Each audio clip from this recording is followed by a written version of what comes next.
Srimad Divine Grace Sri Bhaktivedanta Swami Prabhupada ki, ISKCON BBD founder Acharya Srila Prabhupada ki, Jai Om Vishnupad Paramahamsa Parvajikacharya Astota Dasata Shri Srimad Divine Grace Srila Bhakti Siddhanta Saraswati Goswami Maharaj Prabhupada ki, Ananda Goti Vaishnava Vrinda ki, Nam Acharya Srila Haridas Thakur ki, Prem Sigaho Shri Krishna Chaitanya Prabhu Nityananda Shri Advaita Gadadhara Shivasari Gaura Bhakta Vrinda ki, Shri Shri Radha Krishna Gopa Gopinath Shama Kun Radha Kunda Giri Govardhana ki, Vajrabhumi Shri Vrindavan Dham ki, Navadvip Mayapur Dham ki, Purushottam Kshetra Jagannath Puri Dham ki, ISKCON Chicago Sevakunj Dham ki, the most merciful Lordship Shri Shri Kishore KIshori ki, Shri Shri Shri Jagannath Paladip Subhadra Maharani ki, Shri Shri Gauranitai ki, Brahmadanga Transcendental Book Distribution ki, Kali Yuga Pavan Harinam Sankirtana ki, ISKCON Varmana Guru Vinda ki, Nitai Gaura Premanande. All glories to the sum of devotees. All glories to the sum of devotees. All glories to the sum of devotees. All glories to Shri Shri Guru and Gauranga. Jai Shri Prabhupada.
Jaya Radha Madhava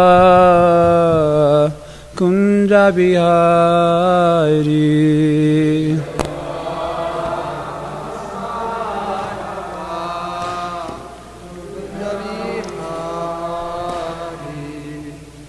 Jaya Gopi Jannavalabha Girivaradari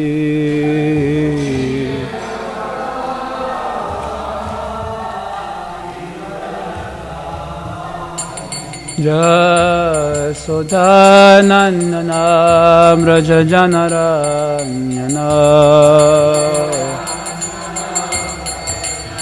Jamuna Chiramanachari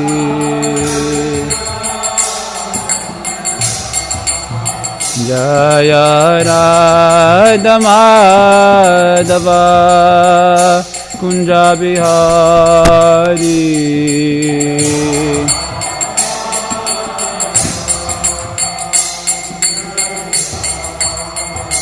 Jaya Gopi Jannavalabha Girivaradhari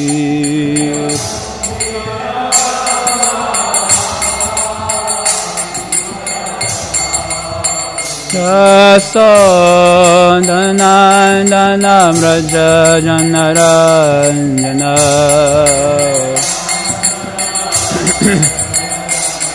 Jasodhanandana Vraja Janaranyana Jamuna Chiramanachari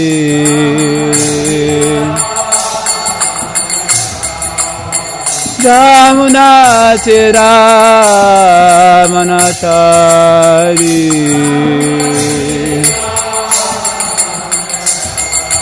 Jaya Radha Madhava Kunja Bihari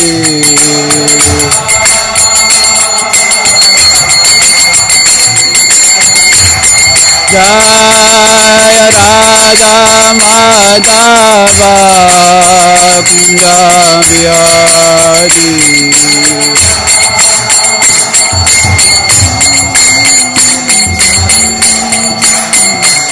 Jaya Radha Madhava Kunja Bihari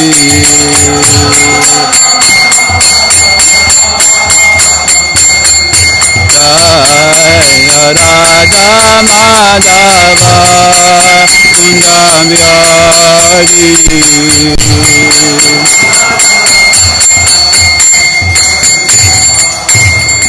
Jai Om Srimad Bhagavatam Parivrajagacharya Shuddharshata Shri Srimad Divine Grace Isi Bhaktivedanta Swami Prabhupada Ki Raj Grantha Srimad Bhagavatam Ki Samvita Bhakta Vrinda Ki Nitai Gopinandi All glories to the Summon devotees All glories to Shri Guru and Gauranga O Namo Bhagavate Vasudevaya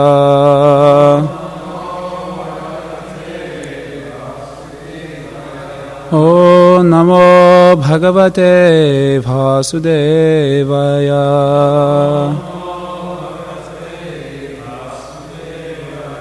O Namo Bhagavate Vasudevaya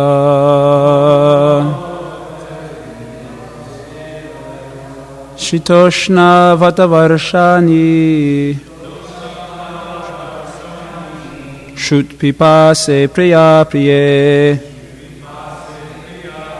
Sukha Dhuke Iti Dwan Dwan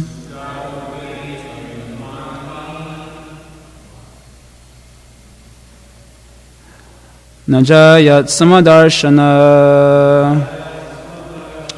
Chatoshna Vadavarashani Shutpipase Priya Priye Sukha Duke Iti Dvandvani. So you're supposed to connect. Ajayat Samadarshana.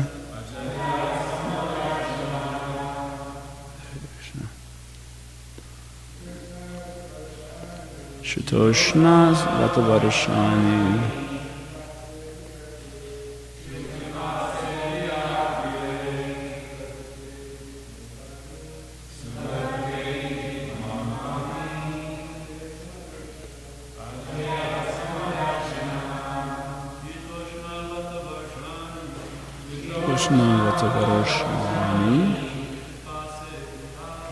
Shut Pipase Priya Priye Sukha Dukaditi Dandan Njayat Samadarshana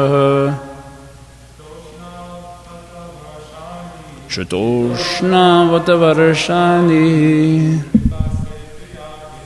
Shupipase Priya Priye Sukha Dukaditi Dandan Njayat Samadarshana. Mothers Shitoshna Vatavarshana Shut Pipase Priya Priye Sukha Dukaditi Dandan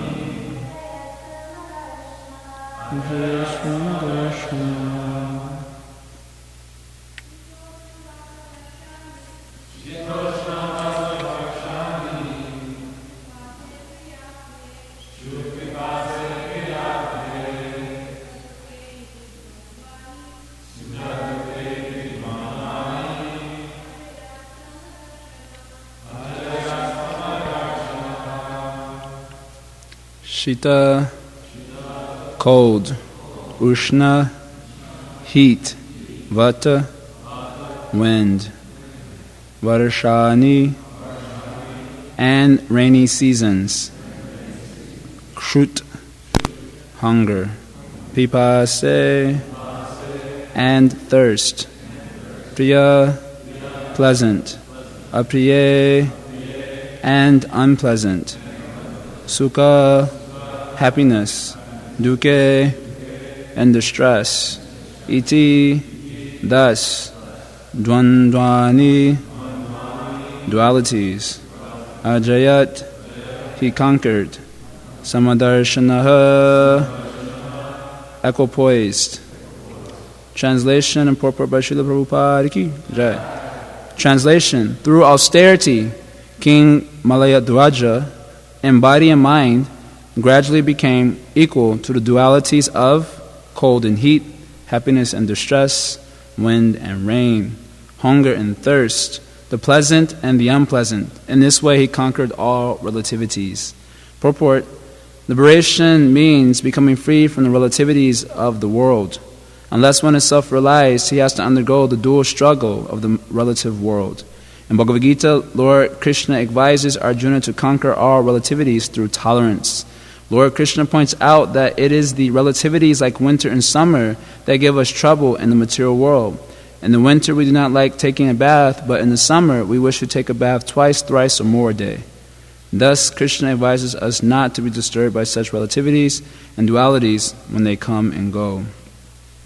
The common man has to undergo much austerity to become equipoised before dualities. One who becomes agitated by the relativities of life has accepted a relative position and must therefore undergo the austerities prescribed in the Shastras to transcend the material body and put an end to material existence. King Malayadwaja underwent severe austerities by leaving his home, going to Kulachala, taking his bath in the sacred rivers, and eating only vegetables like stems, roots, seeds, flowers, and leaves, avoiding any cooked food or grains. These are very, very austere practices.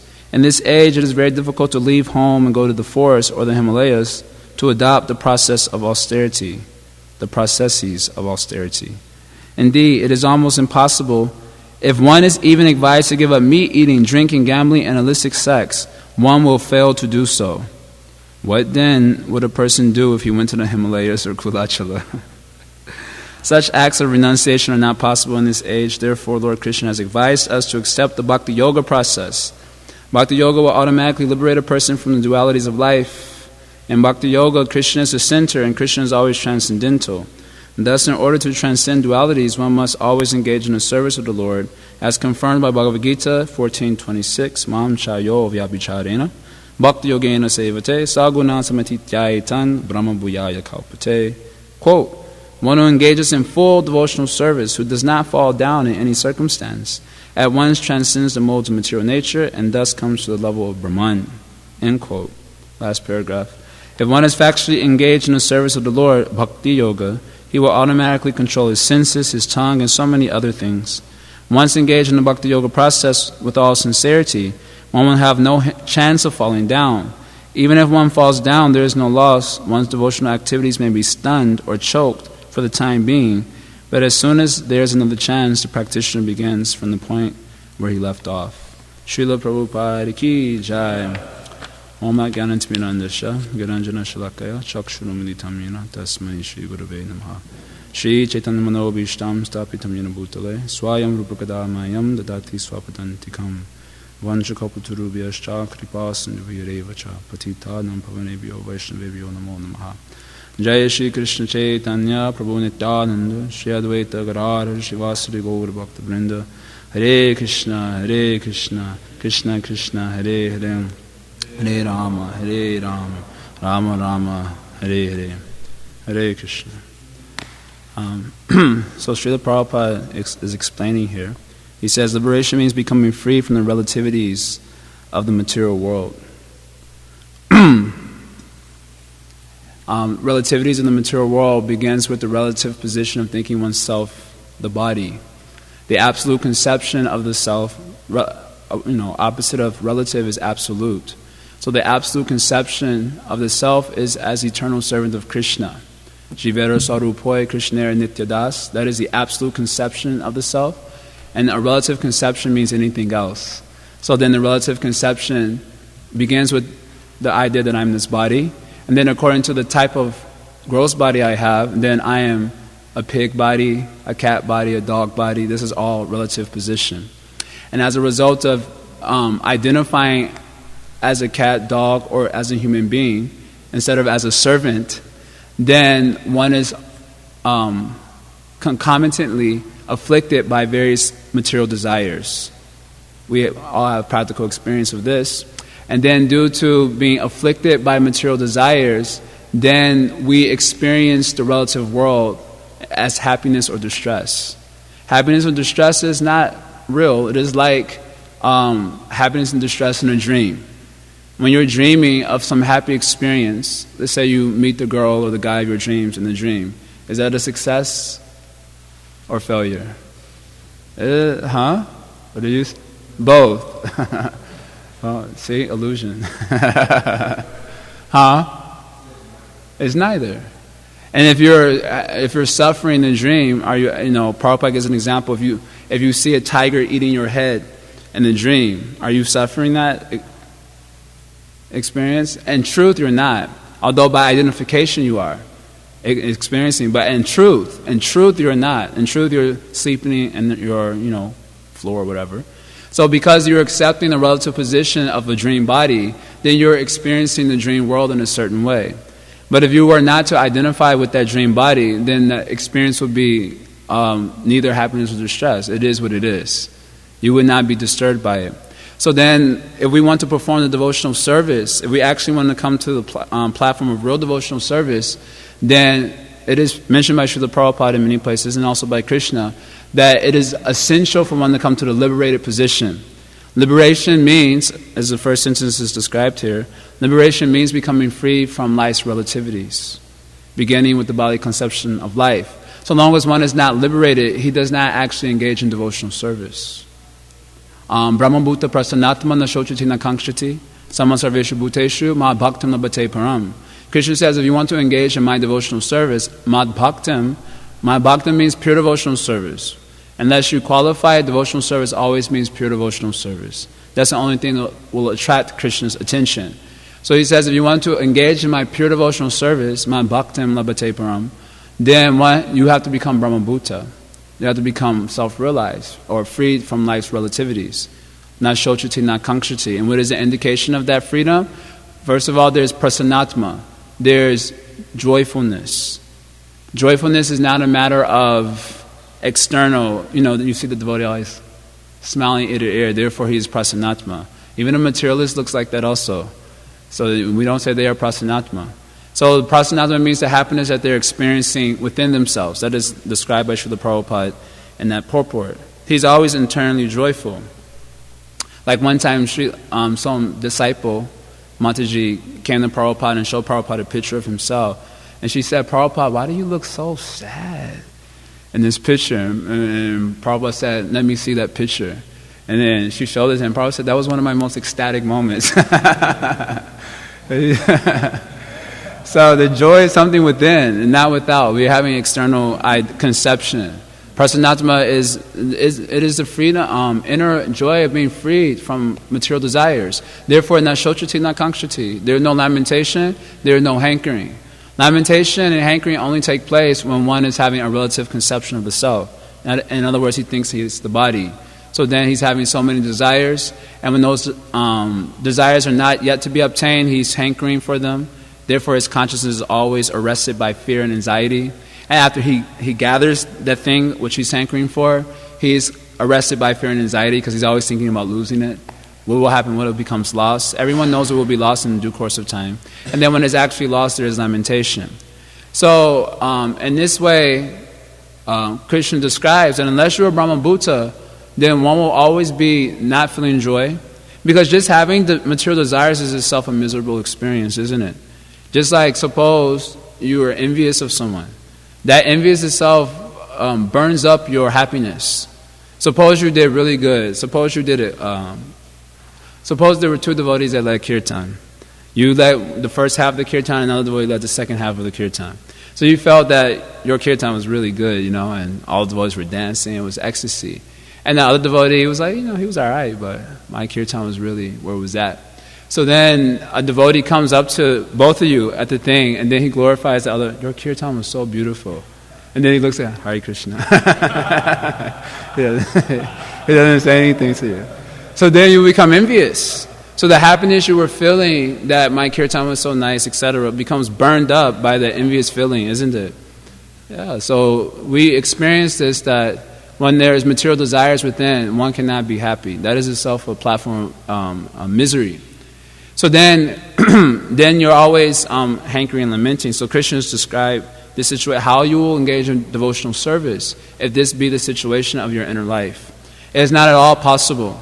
So long as a person is constantly afflicted by material dualities, then Krishna says he cannot engage in my devotional service with determination. Nirdvanda moha nirmukta bhajanti mam dridhavrataha. Unless he is nirdvanda moha nirmukta, free from the dualities. And again, the dualities, we're experiencing dualities due to accepting a relative position in the material world as his body. So he says, unless he is free from that, then bhajanti mam dridhavrataha. He cannot perform bhajan. Bhajanti means bhajan, worship, with determination. His determination will be sidelined by his absorption in material dualities. We may have the experience that so long as we are thinking ourselves as body, and therefore being very much impacted by material dualities, then it is impossible to fix the mind on Krishna. The whole process of Krishna consciousness, even sadhana, the essence of sadhana. What is the essence of sadhana? Practice. Close. That is close. That is correct answer also in a lot of ways. True. Fix the mind on Krishna. That is the essence of Vaidhi Sadhana Bhakti, fix the mind on Krishna. And then the principle governing that is always remember Krishna, never forget him. So then, unless we fix the mind on Krishna, Prabhupada said this is the beginning of devotional service. This is the beginning of Sadhana Bhakti. He states that it's the duty of the spiritual master to help the disciple to do so. And then in the next verse he says, because Lord Chaitanya gave a very authorized program centered around chanting the holy name of Krishna, then when one is able to fix his mind on Harinam, that is the beginning of Sadhana Bhakti. But we will discover that so long as we are hovering on the bodily concept of life, then we're not able to fix the mind on Krishna, actually. Because the dualities will suck up all the consciousness. Just like, same example, if the devotee, he didn't glorify your kirtan, he just said Hare Krishna. The next morning when you're chanting japa, my kirtan was so good. Why can't he understand? Hare Ram, Hare Ram, Ram Ram, Hare. All the devotees was dancing in my kirtan. He wasn't dancing in the other kirtan, Hare Krishna. And then when you see that devotee walk in, I'm not going to even offer obeisances, like that, because the consciousness is completely stolen away by identifying oneself as a body and therefore being accosted by duality. So Krishna said, you must become nirdvanda moha nirmukta. You must become liberated to actually engage in devotional service. Because you can't even engage in sadhana bhakti without some amount of freedom from material dualities. So now Srila Prabhupada discusses here, on the platform of the sadhana, where one is actually identifying with the body, there is no question of freedom from a relative position. Because we're accustomed to thinking of ourselves as this body since time immemorial. And unless I'm free from the bodily concept, and therefore not identifying with how dualities are hitting me, how do I fix the mind on Krishna? So Prabhupada is quoting 2.14 Bhagavad Gita here. What is the principle that governs a devotee's life? A sadhaka means one who's practicing devotional service. So Krishna has spoke, Dehinosmi yata dehi komanam yovanam chara tatadhyantara prapti dirashchatra namuhyati. That the principle of, the spiritual principle is that we are not this body, we are spirit, soul, and the soul is changing bodies. Those who have understood this truth, they are dhiras, they're very sober. This is an indication of persons who have real understanding of spiritual principles. They are sober. Many times you go to these various events, so-called spiritual events, and everyone's very frivolous. Hi, how are you? Like some girl in a leotard will walk up to you and want to embrace you in spiritual ecstasy. Oh, Hare Krishna, brother. No, it's not going to work. But actually the real principle of a person who's understood spiritual life is sobriety. They become sober. So then Arjuna accepts this philosophy. Very nice, Krishna, very good philosophy. Yeah, I'm not this body, but I'm accustomed to think of my relatives in this way. I'm accustomed to think in terms of the body concept. Therefore, when the mind is not satisfied, I'm very much disturbed. Krishna says, yes, it's true, actually. He agrees with him. Yeah, you're right, actually. Therefore, what is the principle for you? He said, you must learn how to tolerate, isn't it? Mantra spashas tu konteya, shitoshna, the same, shitoshna sukadukada, agama panino, anityas tam titikshru sabharata. There's the principle governing sadhaka's life is learning how to be tolerant, because we will be accosted by dualities. And this tolerance is not just everyone is tolerating. Just like if someone says shut up to you and walks away and you get really upset about it, you still have to tolerate it. There's nothing you can do about that. So it's not that this principle of Bhagavad Gita is not just learn how to tolerate. That is not a positive application of just tolerating. The positive application is continue to remain fixed in your dharma. As Srila Prabhupada discusses there, if you want to get to the self-realized position, there's a necessity of execution of dharma. In our case, it means bhakti, but dharma, because dharma will purify us of upadis. Sarva upadi vinir muktam. We need to become free from upadis, false designations. So dharma will purify us of upadis and we'll come to the self-realized state. So there's only one obstacle in our execution of dharma. What is that obstacle? Sense perception. What does sense perception refer to? Matra spasha tu konteya shitoshan sukadukadaha. What does sense perception refer to? Happiness, distress, heat, cold, dualities. It refers to the mind.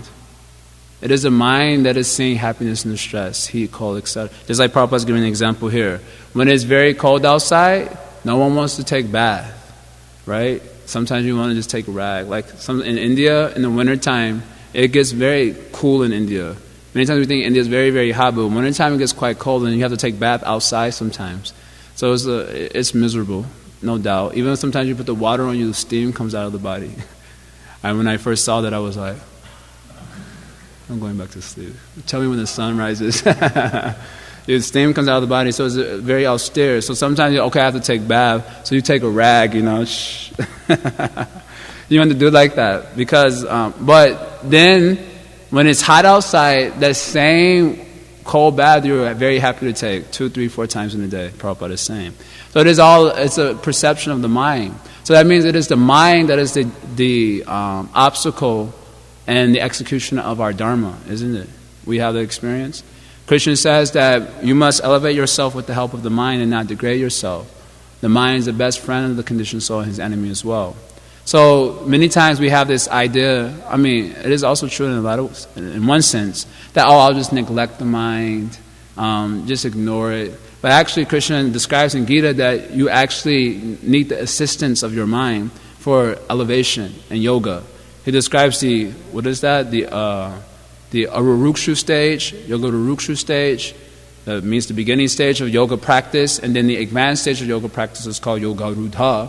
And to go from the beginning stage to the advanced stage, Krishna describes you need the help of your mind to do so. So the mind is the best friend and enemy as well. So it is the mind that is creating the obstacles in the form of arising in the psyche as material dualities. So Krishna is telling Arjuna, you have to learn how to tolerate that. Because first of all, the mind is unpredictable. Like a child. A child is very unpredictable. Will you base your activities on the desires of a child, a foolish child? No one will do that. Because a child is very unpredictable. He may do anything at any moment. Just like during kirtan, many times when the kirtan is very loud, the children don't say anything. They look very bored and uninterested. We see in the kirtan sometimes. Very quiet, peaceful, looking around. Very sober. And then as soon as the katha starts, namaste, they'll start singing. You get bewildered. When the kirtan was heavy, very quiet. But when the katha starts, probably because they don't want to hear the katha, so they're playing the Lord Nishingadev, please protect me from the katha. I see it at many home programs, especially home programs. The children, they begin singing during the katha, and during kirtan, they're very quiet. So the child is very unpredictable. So the mind is like a child, actually. It's a fact, isn't it? Mind is very much like a child. Only difference between us and children is that they have no ability to be deceptive. Now that we've become grown up, we are very good at being deceptive, duplicitous, isn't it? The more, especially in the type of civilization we live in, it very much encourages deceitfulness. But that is the only difference between a child and a grown man. The mind of a child and the mind of a grown man is the same. The only difference is that the grown man is better at deceitfulness. I remember one time I was in New Vrindavan. Radhanath Maharaj was giving katha on Narottam Das Thakur's pastimes. And Maharaj gives very long classes. So each class is going 3-4 hours long. So you know how many times Maharaj says, should I continue? And all the devotees say, Haribo, and Maharaj will continue. So one time the katha was going 3 hours long, and it got to like a very kind of crucial part. Then he said, should I continue? And one child, no! He stood up, no! Please do not continue. And we all started laughing. And Maharaj started laughing too. He said, he is saying what you all are thinking. But because we are more duplicitous, we say, Haribo. But all of our faces would be like, Jai Maharaj, go on. Not very happy. So the kid is, they have that power of being straightforward. Whereas adults are a little bit more. One congregation member, he brought his kid, and his kid is always, doesn't like me, you know. So one time he was trying to get his kid to say Hare Krishna to me. Come on, say Hare Krishna, say Hare Krishna. And he was just looking away. And then I said, you don't like me very much, do you? And he turned around and said, very straightforward. I started laughing. His father said, don't say like that. I said, no, this is good. Now he's very straightforward, very honest. But if we go to each other and say, you don't like me very much? No, Prabhu, why are you saying that? I like you very much. No. But then internally something else is going on. So this is, anyway, mind is very much like the child. So a child is unpredictable. That same kid who said he didn't like me, one day he dressed very nicely. I said, hey, so-and-so, I'm not going to say the name because you all know him. I said, you look very cute today. Then he started blushing, and then ever since then he comes up to me, offers obeisances, talks to me and everything. So this is the mind of a child, very unpredictable. So Krishna is saying how the mind will be, how you will be experiencing the mental vibration is very unpredictable. You cannot predict. The same thing that was a cause of happiness in one circumstance, the same exact thing will be a cause of misery in another circumstance. So are you going to put your faith in an unpredictable mind? Krishna is asking Arjuna, you have a duty to perform. Right now your mind is saying this is a very bad thing, so you're going to abandon your duty. You'll get the negative results of actually abandoning your duty, and the situation you're so much attached to, that will also be destroyed. That way you become a double loser. Isn't it? This is, just like Srila Prabhupada speaks about this in Ishopanishad, where they've rejected self-realization on the plea of the necessity of feeding a hungry belly. But as a result, their bellies are still hungry because exploitation is going major, and they've rejected the principles of self-realization. And that way, they're a double loser. So Krishna is saying, you're so attached to family members, not wanting to see them die, but anyway they will die, and you will also get the negative result of abandoning your dharma just because of a mental vibration. That way you'll become a double loser. So you have to learn how to tolerate that mental vibration, and the positive application is fix on your duty. And by fixing on your duty, dharma, then gradual purification until you come into self-realized state or liberation. At the stage of liberation, there's actually a chance for bhakti, pure devotional service. Otherwise, it's not pure. It cannot be pure without that liberation. Does it make sense what I'm saying? I know I'm speaking a little fast. So then, Srila Prabhupada discusses in the second purport that a point I've already explained, one who becomes agitated by the relativities of life has accepted a relative position. So we've just already described that. And must therefore undergo the austerities prescribed by the Shastras to transcend the material body and put an end to material existence. So for those who are identifying with their body, then for them it is necessary to perform austerities. And not too prescribed austerities given in the scriptures in order to transcend the material body.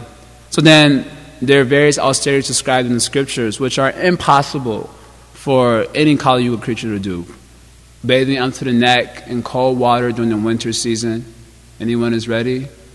Just to take a little cold bath, when it's 50 degrees outside is, if the hot water valve goes off, then you turn the water on, it's cold, you'll stick your toe in first, okay. Stick your arm in first. And then if you get in, you'll face the shower head away from you a little bit and kind of prep yourself, Okay, here we go.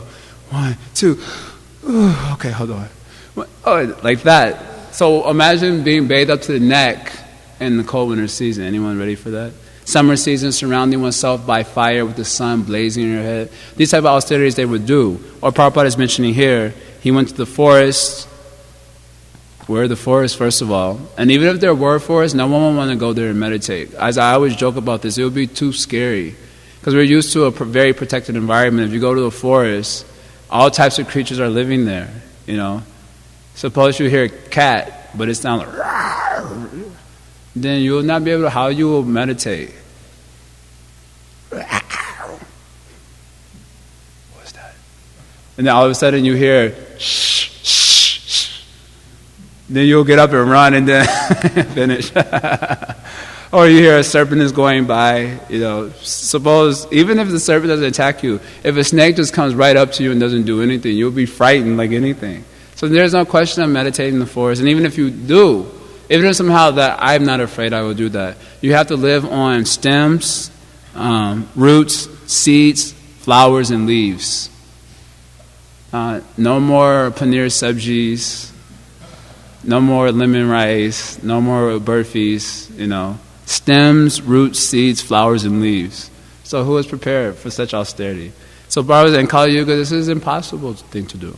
I was hearing a lecture yesterday, Srila Prabhupada was telling me, in Kali Yuga, austerity is chant, dance, and take prasadam. He said, but we are so fallen that we can't even do that. Prabhupada was explaining. We are so fallen. Why we cannot do that? Because of material dualities. Even when the situation is so nice, plenty of prasadam available 3 times a day if you want. What a convenience that you go out all day for some hard service and you come back and prasadam was there. Guaranteed, you don't have to cook it or anything. And what a convenience it is. But even though the situation is so nice, chance to serve the deities, do kirtan for the deities, everything is so nice, because of being inflicted by material dualities, we cannot even do that. That is our fallen situation. We are so fallen that we cannot appreciate. Srila Prabhupada was describing. So this austerity is not possible in this age of Kali. The austerity that has to be accepted is the austerity of Prabhupada says Bhakti Yoga. What makes Bhakti Yoga austere, the principles of Bhakti Yoga are very simple, but what makes it austere is the principle of every day. That's what makes it austere, every day. Just like sometimes people come to Mangalarti once in a month. They said, that was easy, so much fun. I was like, yeah, try it every day and see how easy it is. If you have to wake up once a month early in the morning, then of course you will think it is easy, and then you get support of devotees, and it's nice, it's fun. When you do it every single day, especially after Ekadashi, especially after Nirjala Ekadashi, everyone like, everyone dragging the bathroom. You know, it would take you, normally what would take you 20 minutes to get dressed will take you 40 to 45 minutes because of the fast will be draining out your energy. And every single day, especially because bhakti is done in the association of other devotees, what makes bhakti austere is the association of other devotees. Especially neophyte devotees. There's probably no greater misery than being in a movement of a bunch of neophyte devotees. It is miserable. Why? Because I always joke that neophytes like to fight. And I always say also that, neo, the word neo means new. So the neophytes are always looking for a new fight. That's why our movement is always so much fighting going on in the movement, isn't it? Everyone's wondering, why so much fighting? Because everyone's neophyte. That's a fact. Actually, in any religious institution, the majority of persons are neophytes. In any religious institution, there will be a few that are on the less that are on the Madhyama platform, and very few on the topmost platform. So people sometimes they leave the movement because they say the devotees are like this, like that. No, it's neophyte devotees, always fighting with each other. So many times we are misled by external bodies, which means we ourselves are identifying with our bodies, gross and subtle. And therefore we identify others with their gross and subtle bodies. And therefore they do very things that are very irritating. Because without the principle of Krishna, many of our natures probably would not at all match up. Only because the principle of Krishna is there can so many contradictory natures exist in one room, somewhat happily, at least peacefully. Otherwise, without that principle, we would not be able to do so.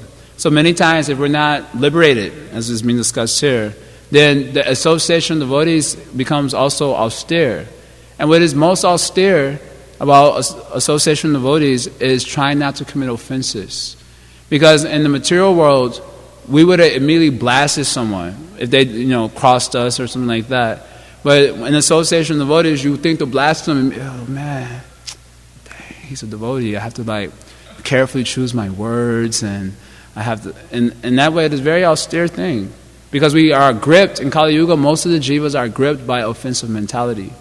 So it's very difficult to avoid offenses. This is the austerity of Bhakti Yoga. Bhakti Yoga, Mamcha yo avyabhicharena Bhakti Yogena sevate.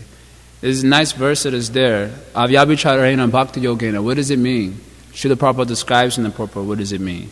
What does it mean to be avyabhicharena bhakti? What does it mean to have that full determination and devotional service? Krishna describes there, it means that even though he's being accosted by the modes of material nature, because it's saguna samatita, this is how you transcend the modes of nature. So Prabhupada uses this language. Even though he's being accosted by the modes of material nature, there's a nice verse, guna pravaha etasmin. I was learning this verse yesterday. Ka shapa nanu ko nanugraha. What is that? Ka swarga naraka kova. Ka sukam dukam evava. Guna pravaha means this material world resembles the material world resembles the constant flow of waves in a constantly flowing river. Just like if you're in a river, you're constantly being hit by waves, isn't it? Constantly. So this is Tritaketu speaking. What is a curse? Kashapa. What is a curse? What is a favor? Kaswarga. What is Swargaloka and what are hellish planets? What is happiness and what is distress? They're all just like waves. Someone cursed me. Someone favored me. Someone, what is that? Swargaloka. Swargaloka means a place that is predominated by goodness. And hell means a place that's predominated by ignorance. So sometimes you're in a place that's predominated by goodness, then you go out for preaching, place predominated by ignorance, right? More waves. Happiness, distress, heat, cold, victory, defeat, loss, gain, right? Constantly flowing. So these are all due to the modes. Guna pravaha means the waves are compared to the modes of nature. Samsara is a constantly flowing river of the modes of material nature. So you're swimming and you're constantly being hit by these waves, isn't it? You have experience, everyone's got experience. Constantly being accosted by the modes of material nature. And what is the tendency? The tendency is this: when this wave comes, to absorb my energy so much in that tendency that I forget to focus my attention on Krishna, and I focus my situation on, I even start praying for these things. This is the foolishness. Sometimes people go to the deities, please help this situation, help that situation. Then the situation goes away and they think Krishna is very kind to me. I'm like, no, nonsense. It is all temporary anyway. It is not that so much Krishna is favoring you in one sense. It is that it is anyway a temporary situation. Unnecessarily you are absorbing yourself in that. And then you absorb yourself in that wave, it disappears, and here comes the next wave to absorb ourselves in. We have this tendency, isn't it? So one devotee says something to us, and we get so bent out of shape, we spend all our time trying to fix that situation, and then in the process of doing that, another wave comes. And then we spend our time trying to adjust that situation, then another wave comes. This is called Preshapatmika Shakti of Maya. The Preshapatmika Shakti means the energy of Krishna which is diverting the jiva from his highest auspiciousness. How does she do that? Keep sending the waves of the modes of nature. And because we have this tendency to just absorb ourselves in the temporary, our whole life becomes deviated from our actual pursuit. So Mamcha yo avyabhicharena bhakti means, Prabhupada describes, it means that when one is accosted by the modes of nature, he does not invest consciousness into that. He rather invests consciousness into Krishna, to the goal of his life. Just like when you're swimming, so the waves are hitting you. Do you make a big deal out of that? Or do you try to go to the shore? Suppose you're swimming towards the shore. Because your goal is the shore, when the waves are hitting you, you're not even paying any attention to that. You're just going for the shore. You know what the goal of your swimming is, to reach the shore. So when in one wave, suppose a big wave hits you, like, oh man, that was a big wave. And no, by the time you're even thinking like that, here comes the next wave and the next wave. So when you're swimming, you just boom, boom, and you just keep going because you know you're trying to reach the shore. But if you didn't know you were trying to reach the shore, if you weren't actually trying to reach the shore, you might easily get absorbed in that, like a surfer. Prabhupada said, sufferer, surfer, the same thing. They said, what is it? On the morning walk, Prabhupada said, what is this? And the devotee says, surfing. Prabhupada says, suffer, yes. something to that effect. And they didn't know Prabhupada's surfer. Prabhupada says, same thing. Same thing, sufferer. So he's not going towards the shore.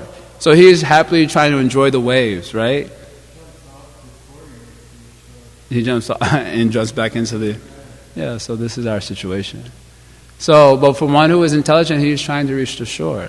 So when the waves are hitting, he's not making... So what is the goal of our life? It is quite amazing that people have enough time to write many articles about each other on Dhanavats, criticizing various preachers and so on, and they have no time to actually chant Hare Krishna. Because to write an article takes a lot of energy. It's not like we're Vyasadeva, we can just... To write an article, you got to really think offensively, Choose the right offensive word, the right example to offend, like that. You have to think deeply. All that mind force. Therefore, writing is a very powerful tool to go to Krishna. And if you don't use it for writing about Krishna, then that same tool you use to condemn yourself forever. So it's amazing how in our movement even, people have so much time for all these things. Even Facebooking, so much Facebooking. They have no time for reading Shastra, but they have at least 1 or 2 hours they can spare for Facebook. All these things are going on, but they have no time for actual Krishna consciousness. That means they're investing in their consciousness. That means they're not aware that the goal of their life is Krishna, prema. That the goal of their life is to attain the lotus feet of Krishna. There is the difference between knowledge and cognition. Or to say it another way, when we say knowledge in the Krishna consciousness movement, we mean cognition. Just like if you close your eyes in this room, you may know where everything is, but you're not aware of it. So if you try to move around with your eyes closed, it's very difficult, isn't it? Because you cannot see, you're not aware. As soon as you open your eyes, you become aware of everything, then it's easy to move around the room. So in the same way, it is not sufficient just to know what the goal of our life is, but we have to actually cognitively realize it, that this is actually the goal of my life. Then when one is fixed in his purpose, then it's very easy to transcend the bombardment of material dualities by Bhakti Yoga. But if he is not fixed in the purpose, in his liberated state of Jivera Swarupoya Krishna Nityadas, then his consciousness is stolen away by material dualities. Therefore, Dhanavats and so much time on the internet and all these things will be going on. And not the real thing that should be going on, like chanting Hare Krishna, etc. So, Prabhupada says if we are actually engaged in this devotional service, there will be no question of falling down. There will be no question of falling down. If we're actually sincerely and seriously engaged in devotional service. And he says even if we do fall down, Krishna promises, Kantaya Pratijani Name Bhakta Pranat, my devotee will never perish. Sometimes it says this devotional service will save us from the greatest fear of gliding down to the lower species of life. But Bharat Maharaj is on a very advanced platform. He got the body of a deer, isn't it? And Chitraketu saw Lord Sankarshan, and he got the body of Vitrasura, a demon. So how do we understand? You would not have to worry about falling to the lower species. Well, Bharat Maharaj, that's why we don't let people read Bhagavatam in the beginning, because they'll become thoroughly discouraged. But even though he had the body of a deer, even though he had the body of a demon, Chitraketu, they could remember Krishna. They can remember Krishna. So ultimately, those material dualities served to augment their loving service to Krishna. Just like Queen Kunti prays, Vipada Santuta Shashrat, Tatra Tatra Jagat Guru, Bhavatam Darshanam Yatsat Apunar Bhavadarshanam. She gave a whole list of calamities, and then she said, let these calamities come again and again and again. Luckily in Kali Yuga we don't have to pray like that, because they're coming again and again and again, because we're on the material platform. She said, let them come again and again and again. Why? Bhavatam Darshanam, because Bhavato Darshanam Yatsat, because I can see you. I can remember you. When those dualities are hitting me, I remember you. And by remembering you, and I would venture to say remembrance with a certain level of intensity, that's usually how calamity works, then apunar bhava darshanam, I don't have to see birth and death.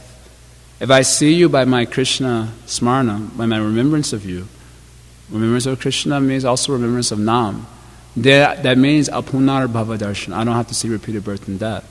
This is how the devotee takes the impact of duality. That which is unfavorable in an unliberated state becomes very nice in a liberated state. Just like I was hearing on Prabhupada lecture, he was describing how his disciples, even though they're struggling so much to spread the movement, that struggle is making them more enthusiastic. And he says the reporters are bewildered why this is so. Because they'll give a whole list of suffering things, and then we had one devotee like this in Atlanta. One reporter said, "Do you have a girlfriend? No. Do you have a car? No. Do you have a house? No. Do you have any money? No." He was saying no to everything. And so she asked him, "How can you be happy without all these things?" And he said, "Because I don't have all these things, I am happy." There's the one devotee in Atlanta like this. But in another way of looking at the same thing, is that even if he has these things that are taken away, he suffers some reversal. That reversal helps to augment his loving attachment to Krishna. Just like how does Krishna himself describes, Yasyaham anugrinami, harishe tadanam shanai. To those persons who he favors, what does he do? Harishe. Harishe, he takes away. And how does he take it away? Tadanam shanai, step by step. So sometimes as devotees we have this experience that after joining the movement it seems that things started falling apart for us. Actually, they would have fallen apart in another way. But we think like that, oh, I was doing so good, I could have really made advancement in the material world, and I gave everything to Krishna though. Especially this happens when devotees get older and they're yet to become liberated, they have no realizations. So I gave the best years of my life to Krishna, and look at where it got me. It was a dangerous thing. I mean, I remember when I joined the temple, at that time, everyone who was here was not the most sincere. And when you see them, 20 years devoted, 25, been in the movement for some time, and their face looked very, all the time, melancholy. And then, as neophytes, we come like turbocharged, isn't it? Yeah, I'm going back to Godhead. This life, we were super enthusiastic. And then the devotee looks and says, I remember when I used to think like that. And you get bewildered. What do you mean used to think? Well, now I've become advanced. And now, when you become advanced, your face looks like this, always morose. That means we have not understood Krishna's mercy. That is why we have to understand. We speak about relationship with Krishna. We should understand how Krishna works, how Krishna is working. Harishe. Oh, you have some attachment is there? Oh, yes, Krishna, I'm very much attached to this. Oh, very good. It's like he takes it away, and then you're screaming out, and then he lets you suffer like that for some time. Good, let him scream. It's like a parent taking care of a child. Child is attached to something that's like a knife, something very dangerous for a child to be playing with, or a grenade. A grenade is a better example. So he's playing with a grenade, having a lot of fun, That's what material attachments are. They're grenades. Prabhupada says if we're attached to a galubjament, Krishna is so kind that he will reward us another material body to fulfill that desire, to enjoy galubjament. So that means the material attachment, there's nothing like a small attachment. Because if a galubjament can get you another material body, there's nothing like small. So these attachments are like grenades. So the parent knows this is very dangerous for him. So what would the parent do? The parent will take away the grenade. And the kid will be screaming because he thinks this is a source of happiness, I'm playing with a grenade. Then the mother will let him cry, walk away, let him cry for some time. That's okay. So in the same way, relationship with Krishna means that. Well, those things where you're too much attached to, harishe tadanam shanai, step by step. I'm really attached to this. Now, okay, well, it's okay. I still have this. Well, at least I have this. Anything else? Krishna. Good. Only me. And only when we become a kinchana is the necessity for the absolute truth realized. This is a statement of Bhaktisiddhanta. It's very enlightening. Only a kinchana means without possessions. Only when, of course, anyway, it means without possessions. So only when we become a kinchana are we able to, according to Queen Kunti, are we able to feelingly chant the holy names of Krishna, a kinchana gochara, and do we actually realize the necessity of Krishna? Without becoming a Krishna is not a kinchana is not at all possible. So Krishna will help us to become a kinchana. So this process of bhakti yoga is ecstatic. Because from beginning to end, Krishna is involved. Krishna and his devotees are involved. And that way we can reach the perfectional stage. So are there any questions? Anyone wants to ask anything, add anything to the discussion? Anything anyone wants to say? No? Okay. Yeah. I'm not attached to people asking questions. I like to get up, so you don't feel obliged. Actually, several times devotees have actually said things to me like how you were saying. The older devotees, they say, "Oh, you're new. That's why you have this feeling," and they're all so gray. But they said one devotee explained this as new bhakta syndrome or something, where the senior devotees will say, "Oh yeah, you have the taste because you're new. Just wait until you're a little older. Krishna takes that away." So this is the purport of my statement. Of course, there's some truth to the fact that when we're new bhaktas, the source of our enthusiasm is usually on the material platform. So it's a fact. For many of us, the source of our enthusiasm will be based on a relative position. Things are going good. I have food, shelter. Devotees are fun to be around, and going out doing service is so adventurous. So then our enthusiasm is usually founded on some material understanding because we have misconceptions. So then as misconceptions start to get removed, then the source of our enthusiasm has to be something else. Because the source of our enthusiasm, if it be the case with something on the material platform, that is certainly temporary. So if that will be our stronghold, then we will certainly be melancholy. Like sometimes you have an experience where you're having let's say a really good day in sadhana, and the devotees are seeming so nice to you. You go out for book distribution, all the jivas are seeming to favorably relate to you. So you think this is very nice. And you start to think that is the essence of devotional service. And we forget about pleasing Krishna. So then when Krishna takes that away, if that be our basis, then we will be certainly melancholy.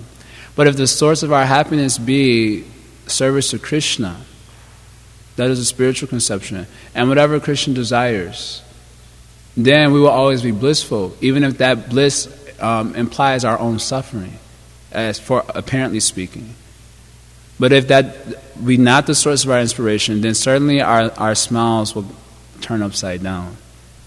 So in the beginning, of course, I still don't feel devotees should just burst our bubbles like that as such. Although at a certain stage of development, they have to help us gain spiritual conceptions of what happiness is really all about. Happiness is about the pleasure of Krishna. The happiness that is described by Mahaprabhu is Ashishava Padaratam Panashtrumam Adarshana Manamohatam Karotuva. You know this verse, Shishashakam. You know this verse? The last verse. Anyway, you'll learn it. Shishashakam. We're reciting every morning the Shishashakam. The last verse. So Krishna, even if you embrace me or you abandon me, in both situations, abandon me meaning I'm suffering. You've left me all high and dry. That is suffering. Or you embrace me in any condition, I know you only as my life heir, my life, pranana. You're my only Lord. So that has to be the source of our happiness. So that way when you start having to render service in the future, when things get really difficult and rough, that happens sometimes also, you'll still be blissful. Because the source of your bliss was the pleasure of Guru, the pleasure of Krishna. When Srila Prabhupada came to America to fulfill the order of his Guru, how many of us would have liked to experience 2 heart attacks, hardly much food to eat, no money, going to a foreign land with no money, no proper place to stay? You'll be enthusiastic to do like that? Suppose your Bhakti leader says, now go to Afghanistan and preach by yourself. You'll not be it. And you'll think and then suppose they force you to do that somehow or other. You'll be blissful? You'll be like this. Turn evil. I'm going back to non-devotional life. Crying the whole way. If you even go, at least that would be good if you're crying the whole way. But if you would not go also. So that means, the point is that, some tough service will come. If we stick around in Christian service and we are acting responsibly and becoming more mature in our devotional service, then Krishna wants to see how much we are interested in His pleasure. So He will create many difficulties. That is the nature of Krishna. So we should not be illusioned like the Christians, thinking, because I worship Jesus, I got a mansion, I got a nice car, I have a good wife, everything. Or a materialistic devotee. thinking Krishna's been kind to me because now look at my house. You can understand Krishna's been kind to me. Now, when Krishna takes away the house, and you can say Krishna's been kind to me, that is the proof. So therefore, a devotee may not be trying to burst our bubble, but trying to help us to understand which is a spiritual conception of happiness. Although that's not always the case. You understand? Okay, yeah. Prabhu, regarding duplicity in dealing with devotees, so if it sounded like you may have been encouraging that we should just be straightforward. Yeah, of course. But we also hear the principle of sometimes we understand what proper etiquette is, even though we don't feel like doing it. We should try to be externally very kind and gentle. That is true. I asked the same question in Gita Nagari, and Maharaj gave a few examples of in cases where devotees didn't appear to be so straightforward.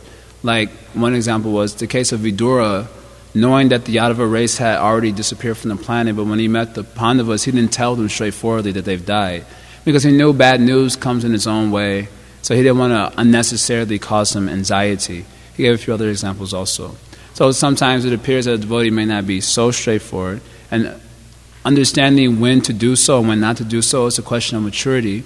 In our case, we should follow the etiquette because a lot of the vibrations that go on in our mind are due to being not liberated, and therefore riding the waves of the modes of material nature. That's why our feelings are so substantial. And one day you'll be so thankful to a devotee, and the next day you'll be like hating him because they're riding the waves of the modes of material nature. So in that case, it is not necessary to go in and say, I don't like you today. And then the next day, well, today you're okay. That would be foolishness. But if you notice that there is some type of vibration going on that's causing impediment, like you can't chant, it's like pervading everything that you do. You can't chant properly, you're thinking about it. You're eating prasadam, you're thinking about it, it's like making you mad. When you find it's like pervasive, then at that time it should be expressed. And also, the sooner the better. Because the longer one waits to do so, then you build more and more evidence for your feeling to substantiate it. The funny thing about mental speculation is that you always find evidence for its reality, isn't it? The scientists, even though they're speculating like anything, they find so much data to prove what they're saying is true, isn't it? So when we wait too long to do certain things, when doubts are arising, and we see that they're pervasive, and we wait too long to address them, then it'll become such a doubt that doubt will end up becoming a powerful demon that destroys your relationship, or it may even destroy your Krishna consciousness. So for every little thing that's coming up, it should not be. That is unnecessary. Rather follow Vaishnava etiquette. But if there's a pervasive problem, then it should be addressed, because it's going to be an impediment in our ability to chant. Even mental operads are count against us. Gadadhar Pandit only mentally thought wrongly about Pundarika Vidyanidhi. He didn't actually say anything. He just thought offensively. Oh, he's a Vishayi, Bogi, like that. And therefore he wanted to be saved from that offense. So if we're having some pervasive thing, it should be addressed. That's my understanding. Otherwise, the more straightforward we can be, that is a proof of an advancing society. Where you can just go up to someone and say straightforwardly, this, and there's no harsh feelings. That would be the proof that of our gaining advancement in Krishna consciousness. No doubt. As a general note. Anyone else wants to say anything? Or question?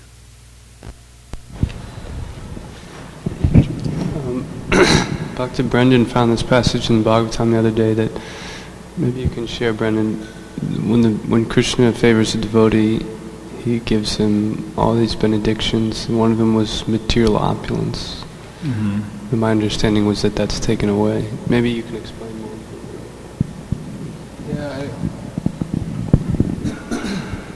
Yeah, I just remember reading it was saying, it's third canto, the end of third canto somewhere, and it's saying that when Krishna advanced a mature devotee, as he matures, he gets... So that's an important word. Yeah, material opulence was one of the things, along with 10 others, austerity and knowledge, just many that means, as a general note, if you were to investigate the Sudama Brahmana pastime in the 10th canto, when a devotee is fully mature, in other words, where he's so advanced that material opulence will not deviate him from his relationship with Krishna, then if so needed for his service, Krishna will give him the world, as he did with the Pandavas, etc. But they're so attached to Krishna, as is described in the first canto about Yudhishthira Maharaj when he gained the kingdom. He's so attached to Krishna that he saw all of those things as, basically like phantasmagoria. But for those devotees who are attached, and it means insufficiently mature, and attached to opulence, then for that devotee, this other thing. For the mature devotee, for the immature devotee, take away. Huh? If you are mature, if you are immature, because he wants those who are mature are attached to him, those who are immature are not attached to Krishna so much.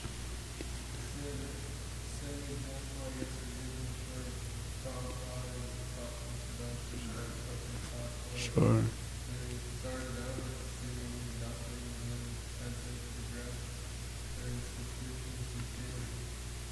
And money, Prabhupada would tell many times, how much you're $40,000 per week. How much we're making per Dumna? He's speaking to a reporter. How much are we making per Dumna? Yes, $40,000 a week. Telling very happily, Or that one story where Prabhupada they had a picture of a yogi not touching any money, and he was just meditating, not looking at the money. Prabhupada was telling him to take a picture of me embracing the money like this. I would use it for Krishna's service. But for devotees who are not mature, we better be like that yogi also. Understanding that that's bomb, dynamite. It will destroy. For most devotees, in an immature level, material opulence will be a cause of degradation. Prabhupada describes in the 6th canto, in the Leela with Indra offends his spiritual master, and Brihaspati. And that Prabhupada describes how it is the law of nature that if one gains material opulences, he will become degraded. That's the law of nature. That means if one has not transcended the influence of the modes of nature, then just like gravity is a law of nature, if you throw something up, it will come down. So in the same way, it is another law of nature that as one gains opulences, he must fall down. So one has to be very careful. We can always take shelter of Yukta Vairagya, and that way cause our path to hell, in the name of Yukta Vairagya. The first element of Yukta Vairagya is Anansaktasya Vishayan, means you're not attached to the material sense objects. And Yatarha Umpayunjata, Nirbandha Krishna, and you see the whole material world, universe, as Krishna's paraphernalia. You have that vision? I don't have the vision. You have the vision? Anyone here has a vision? You see the whole cosmos as Krishna's paraphernalia for his enjoyment. At that time, Yukta Vairagya Uchate. And if you're not having that vision, then Prabhupada describes in Nectar Devotion, that has to be applied under the instruction of a guru. Otherwise, you go to Best Buy and look at the whole store and say, Yukta Vairagya Uchate. And then start, Yukta Vairagya. And another way, say, Prabhupada, what are you doing? You're so immature. Yukta Vairagya. Don't do Palgu Vairagya. Huh? You just want to reject the material world. Huh? I'm Yukta Vairagya Uchate. Can you deliver that sound system? Like that. It is a dangerous thing. It is a dangerous thing. Material, and we have examples even in our movement as well, of persons who did accumulate money without anyone's knowledge, and then it was a cause of their degradation. So that's a fact. It is a law of nature. So in general, it is seen that many devotees of the Lord are not, especially nowadays, are not found to have much opulences, because that is a protection. And this question is discussed in the 80th chapter of the Krishna book. Why does it seem like that? Krishna is the husband of the goddess of fortune. All his devotees are broke. And Shiva, he lives under a tree, doesn't even wear clothes. And all his devotees got a whole bunch of money. What's going on? So there's a very beautiful discussion ensues there on that point. You can read it later. Prabhupada's Krishna book description is amazing in that section. And that's why we should never feel bereft. We should not feel poor if we're bereft of material opulences. We should rather thank our stars that Krishna is protecting us as such. If you are under the shelter of a spiritual master deep enough, and he has given a certain service that requires involvement with such things, and you have that full accountability, then it might not have its poisonous effects. But unless we've attained a very substantial level of devotional service, like prema, then these things have very poisonous effects. Okay, so Luke wanted to say something. Okay, Luke, and then you can go. Okay, you can go. That is chapter 88. 88, yes. It's a great chapter. You want to say something?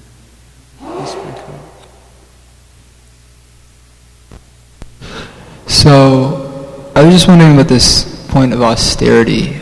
It seems, we do have trouble just executing the basic practices of bhakti yoga, but given that material opulence is degrading, some austerity may be required. What is how much austerity is really required, like beyond just trying to be sincere and regulated with our devotion about practices? austerity in relationship to material opulence? And also like sense indulgence and these kinds of things.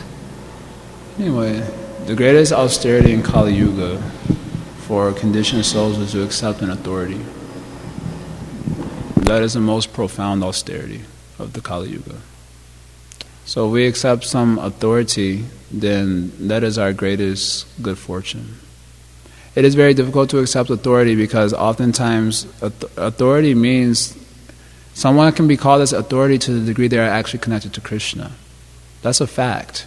It is not that anyone is an authority just because they have a position of authority, although that position may be honored. Just as the Nawab Hussain Shah, when he busted Sanatan Goswami, having Bhagavatam with 30 brahmanas, and he was like, I thought you were sick. Yeah, I'm not sick. I'm not coming to work. So then when the Nawab Hussain Shah walked into the room, they all stood up to honor him. But they weren't honoring him per se because he was a rascal, but they were honoring the fact that he was representing a position, a quality of Krishna, as Prabhupada describes in the purport.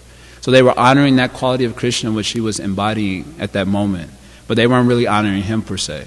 So in the same way, we show respect for any person in any position of authority. Otherwise, we will cause our own degradation by not doing so, by getting absorbed in dualities. That's how we cause our degradation. But at the same time, someone is actually an authority to the degree they're really connected to Krishna. Otherwise, how are they authority without that connection? And therefore, what we have trouble with in the Kali Yuga is that we are not able to perceive who is connected to Krishna. So we try to measure devotees, how much they're connected to Krishna. I think he's a little bit more connected, so maybe I'll put my faith over here. No, he's definitely not connected over there. I know he's not connected. And because of this tendency to measure devotees, of course we commit aparatam, because to measure devotees is an aparad. That's what I was reading this morning in the Sridhar. I was hearing about Sridhar Maharaj, Kolavich's Sridhar this morning when I was reading. This was the whole discussion, that section. You try to depend on your empirical mind and senses to measure devotees, and you commit aparad. And the worst effect of doing so is you can't place your faith in anyone. Because you're thinking, I don't see any sadhus here. Nice devotees, neophytes, but nice devotees. But I don't see there's anyone I can place my faith in. So in Kali Yuga, it is a very challenging situation. On the one hand, there are many persons who are not also connected to Krishna. On the other hand, we are also not connected to Krishna, and therefore we don't have perception. So a very challenging situation. Can you understand the difficulty? It's a very difficult situation. Therefore, no one can ever really find their guru. It is not like okay, let me look for gurus today. Okay, I don't like that one. This one is, I think it's a little bit too, no. You cannot find your guru. Ultimately, guru is the mercy of God. It says you should search for guru, right? You have to search for guru. But what does it mean to search for guru? Guru means, I'm using the word guru, or it means authority. It means one has to, first of all, do the inner search. It means removing his insincerities from the heart. That inner search has to go on. And then when Krishna sees the genuineness for a bona fide guru, because he's super soul, he knows what's going on in everyone's heart, then guru manifest. He's the external manifestation of Supersoul, so Supersoul manifests as bona fide Guru, bona fide authority. So, in the interim, say, if you want to talk about being austere, then it is austere to accept an authority who may not be in the proper connection with Krishna, but you must do that for your own spiritual elevation. Because if you try to challenge thinking, oh, he is not properly connected, then we cause our own degradation by absorption in the modes of material nature. That is austere. And then another austerity is self-examination. You know, what's my point? What am I really looking for? Then another austerity is when you come in contact with someone you think is genuine, to follow that. That is very austere. So we want to practice austerity in Kali Yuga. This is the main point of austerity. And it comes in accepting authority. It's not at all easy. Many times we think we are very submissive to authority. But as soon as authority get a little bit heavy with us, then we understand, I got issues with authority. Kali Yuga means got issues with authorities. That's what it means. Srila Prabhupada Ki Jai.